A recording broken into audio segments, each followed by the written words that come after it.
Please say something. Well, there's not much to say. A picture's worth 1,000 words, and you have 2 pictures. I really embarrassed the family, didn't I? Not to put too fine a point on it, yes, you did.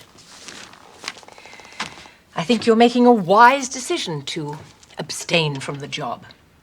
I suppose I won't come to the ball, then. Well, of course you should come. You're still family. Just because you don't want to be our princess doesn't mean we're sending you into exile. Hi everyone, I'm Anna. To be a princess, or at least to be treated like a princess, is a dream of every girl. But in reality, a princess has a lot more pressure and work to accomplish than a common girl. In the movie The Princess Diaries, at the age of 19, Anne Hathaway plays a 15-year-old high school girl turned princess, suffering lots of unexpected mockery and disdain before and after she is known as a princess. But the birthday gift of a diary and a letter from her late father completely changes her attitude towards life.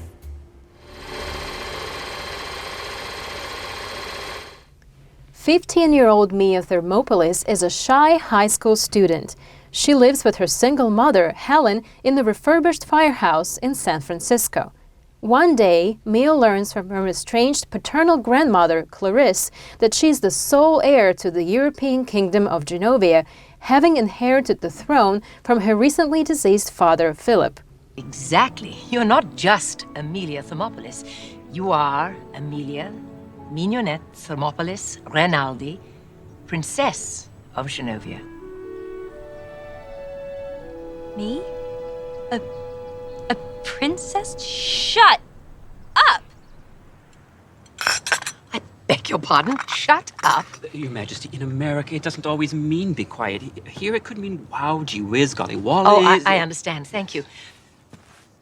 Queen Clarisse is determined to groom Mia into a refined princess so that she may one day rule the kingdom over which Clarisse currently presides.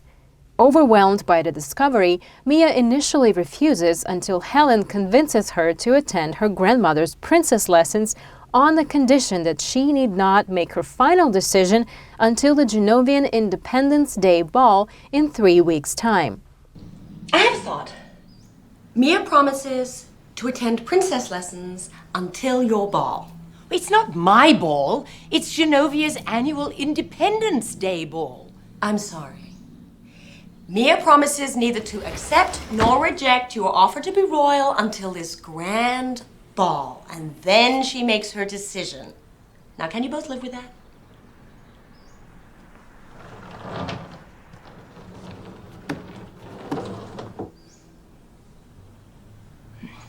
It seems I have no option. If I have to. But I want not one word of this until that evening. Is that understood? Duh. Mia receives a glamorous makeover in the limousine driven by Joe, the Queen's head of security and confidant, who becomes a father figure to her. Mia's transformation causes her schoolmates to treat her differently, while her increasingly hectic schedule strains her relationship with Lily. To appease her best friend, Mia tells Lily the truth and swears her to secrecy. However, the public soon learns that Mia is a princess after the secret is sold to the press by Paolo, the hairdresser responsible for Mia's makeover, and the paparazzi begin to pursue her relentlessly. As Mia's popularity grows, her schoolmates spoof her more than before. Josh, the boy Mia harboring a crush on, kisses Mia in front of the paparazzi to bolster his own fame. The bully girl Lana helps the paparazzi photograph Mia wearing only a towel. Both photographs are printed in the newspaper the following day. Finding the photos inappropriate for a princess, Clarisse admonishes Mia for her behavior, after which a humiliated Mia promises to renounce her title. Please say something. Well, there's not much to say. A picture's worth 1,000 words, and you have 2 pictures. I really embarrassed the family, didn't I? Not to put too fine a point on it, yes, you did. I think you're making a wise decision to abstain from the job. I suppose I won't come to the ball, then. Well, of course you should come. You're still family. Just because you don't want to be our princess doesn't mean we're sending you into exile.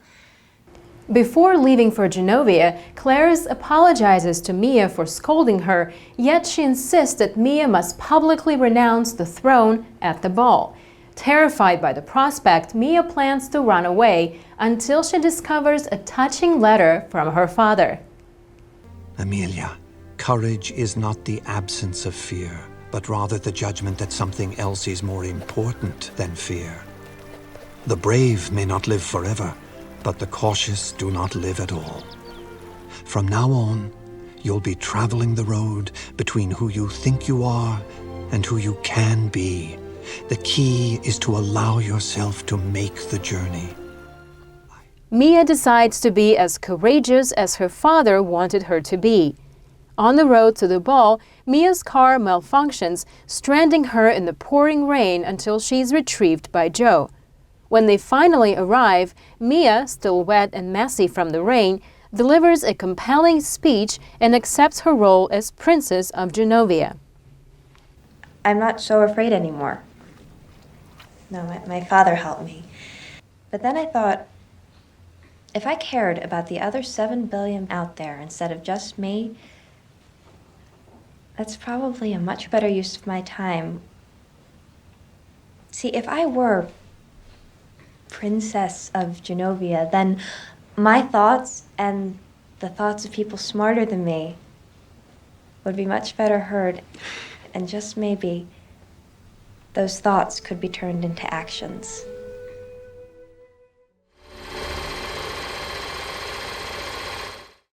Please say something.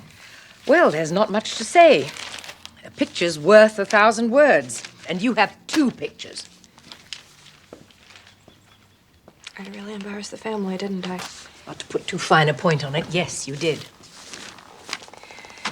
I think you're making a wise decision to abstain from the job. I suppose I won't come to the ball then.